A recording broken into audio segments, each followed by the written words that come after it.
Nur ialah cahaya, dengan maksud dia bukan takwil kepada makna-makna yang kedua, sebaliknya ia adalah makna zahir itu cahaya. Dan ini merujuk kepada surah Yunus ayat 5. أعوذ بالله من الشيطان الرجيم هو الذي جعل الشمس ضياء والقمر نورا وقدره منازل لتعلموا عدد السنين والحساب ما خلق الله ذلك إلا بالحق يفصل الآيات لقوم يعلمون صدق الله العظيم. Yang bermaksud dialah yang menjadikan matahari bersinar dan bulan bercahaya, dan ditetapkannya manzilah-manzilah, yakni tempat-tempat bagi perjalanan bulan itu, supaya kamu mengetahui bilangan tahun dan perhitungan waktu. Allah tidak menciptakan yang demikian itu malaikat dengan hak. Dia menjelaskan tanda-tanda kebesarannya kepada orang-orang yang mengetahui. Jadi hadirin muslimin dan muslimat sekalian, nur yang dimaksudkan di sini ialah dengan maksud cahaya itu cahaya. Cahaya itu cahaya itu sendiri. Bukan dengan makna yang kedua. Allah menyebut pada ayat ini, dialah yang menjadikan matahari bersinar dan bulan bercahaya. Wal qamara nuran. Okay, jadi ayat ini jelas. Ayat yang sangat muhkamat.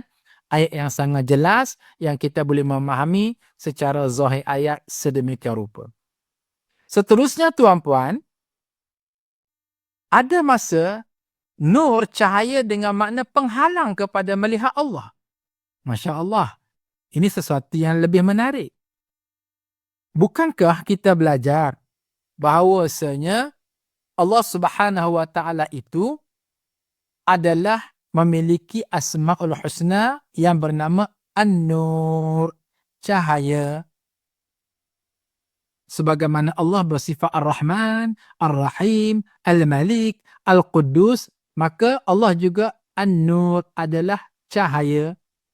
Tiba-tiba pada ayat yang bakal kita syarah ini ialah Nur itu sendiri memberi maksud penghalang daripada melihat Allah Subhanahu wa Ta'ala. Tuan-puan boleh rujuk hal ini di dalam Al-Quran, surah Al-A'raf ayat 143. أعوذ بالله من الشيطان الرجيم ولما جاء موسى لميقاتنا وكلمه ربه قال رب أرني أنظر إليك قال لن تراني ولكن انظر إلى الجبل فإن استقر مكانه فسوف تراني فلما تجلى ربه للجبل جعله دكا وخر موسى صعقا فلما أفاق قال سبحانك تبت إليك وأنا أول المؤمنين صدق الله العظيم. Yang bermaksud, dan tak kala Nabi Musa datang untuk bermunajat dengan kami pada waktu yang telah kami tentukan, dan Tuhan telah berfirman langsung kepadanya. Berkatalah Musa, wahai Tuhanku, nampakkah diri engkau kepadaku agar aku dapat melihat engkau? Tuhan berfirman, kamu sekali-kali tidak sanggup melihatku, tapi lihatlah ke bukit itu. Maka jika ia tetap di tempatnya sebagai sedia kala, nescaya kamu dapat melihatku. Tak kala Tuhannya menampakkan dirinya kepada gunung itu, dijadikan gunung itu hancur luluh dan Musa pun jatuh pengsan. Maka setelah Musa sedar kembali, dia berkata, Maha suci engkau, aku bertaubat kepada engkau dan aku orang yang pertama-tama beriman. Dan surah apa? Surah Al-A'raf. Ayat keberapa? Ayat 143. Ceritanya begini tuan-puan lebih kurang. Nabi Musa ini Masya Allah Tabarakallah, sebagaimana Nabi-Nabi yang lain juga sentiasa mencintai, merindui akan Allah Subhanahu wa Ta'ala. Dan kita sebagai hamba Allah juga biarlah termasuk di kalangan hamba-hamba Allah yang mushtaq, yang rindu dan kasih kepada Allah Azza wa Jalla. Lebih-lebih lagi Nabi Musa. Kenapa tuan-puan? Sebab Nabi Musa ni dianugerahkan oleh Allah. Allah bercakap direct dengan Nabi Musa. Wa kallamallahu Musa taklima. Maka bercakaplah secara langsung Allah Subhanahu wa taala dengan Nabi Musa. Tuan-puan, Al-Quran diturunkan oleh Allah kepada Nabi Muhammad sallallahu alaihi wasallam, perantaranya siapa dia? Jibril. Kitab Injil diturunkan oleh Allah kepada Nabi Musa alaihissalam, perantaranya siapa dia? Jibril. Suhuf diturunkan oleh Allah kepada Nabi Ibrahim, perantaranya siapa dia? Jibril. Zabur diturunkan oleh Allah kepada Nabi Daud, perantaranya siapa dia? Jibril.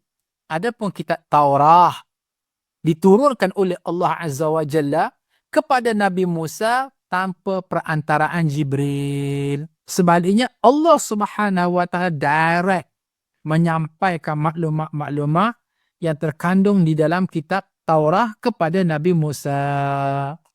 Tunggu lagi kaifiatnya bagaimana, caranya macam mana, serah kepada Allah Azza wa Jalla. Tak perlu kita mengetahui itu semua. Yang paling penting kita yakin ini adalah sesuatu yang dinyatakan oleh Allah Subhanahu wa taala. Kenapa tak perlu kita nak korek maklumat? Ya, sebab akal kita terbatas. Keumpayaan kita terbatas. Maka biarlah kita absorb knowledge. Ambil maklumat ini seia yang ada, tanda kita beriman. Ya, aku percaya, aku yakin. Wahai Allah, kamu bercakap direct dengan Nabi Musa, menyampaikan kitab Taurat macam mana. Serah kepada kebijaksanaan Allah Azza wa Jalla. Biarlah kita fikir apa yang patut kita kena fikir. Apa dia? Ni dia. Mencari Allah Azza wa Jalla, mengenali Allah Subhanahu wa taala. Maka Nabi Musa ni satu masa macam tak puas hati, wahai Allah. Sembang dah dengan kamu, wahai Allah. Bercakap dah dengan kamu, wahai Allah. Boleh tak pada hari ni aku nak tengok kamu secara langsung? Aku nak tengok kamu, wahai Allah, secara langsung. Biarlah puas hati aku merasakannya. Hari ini anzur ilaik. Akan tetapi Allah Subhanahu wa taala menyebut, qala lan tarani. Wahai Nabi Musa, kamu selama-lamanya tidak akan dapat melihat aku semasa di dunia. Kalau nak tengok juga, unzur ilal jabali. Tuan-tuan boleh tengok kepada ayat Ustaz Bul tadi, warna kuning tu, Arab. Walakin unzur ilal jabali. Wahai Nabi Musa, nak tengok sangat boleh. Silalah tengok dan tetapkan mata kamu memandang kepada bukit yang ada di hadapan kamu.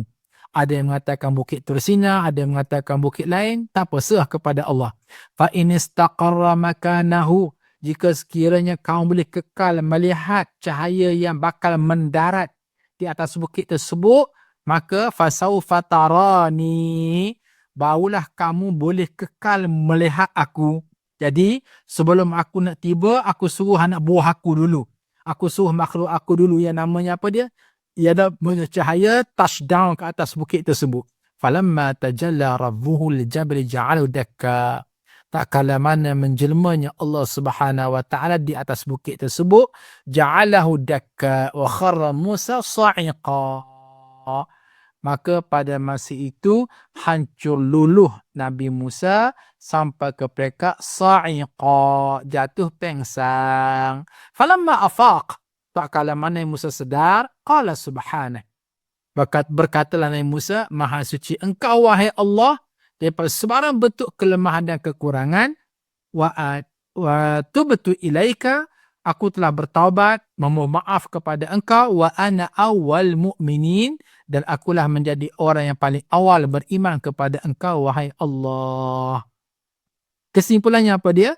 Pada ayat ini Allah Subhanahu wa taala menjelaskan Nabi Musa nak tengok Allah. Allah kata kamu tak dapat tengok, tapi nak tengok juga. Kata Nabi Allah, tengoklah kepada gunung tersebut, akan tiba satu masa nanti akan jatuh cahaya di sana. Kalau kamu boleh maintain tengok, tak berkelip ke apa, fasaufa tarani, barulah kamu boleh melihat aku. Tapi semuanya tak berlaku. Sebab apa? Nabi Musa kharra Musa sa'iqa. Nabi Musa jatuh tersungkur dan pengsan dan seumpamanya. Jadi kesimpulan nak sebut di sini, ada masa nur dengan maksud cahaya yang menghalang daripada melihat Allah Subhanahu wa taala.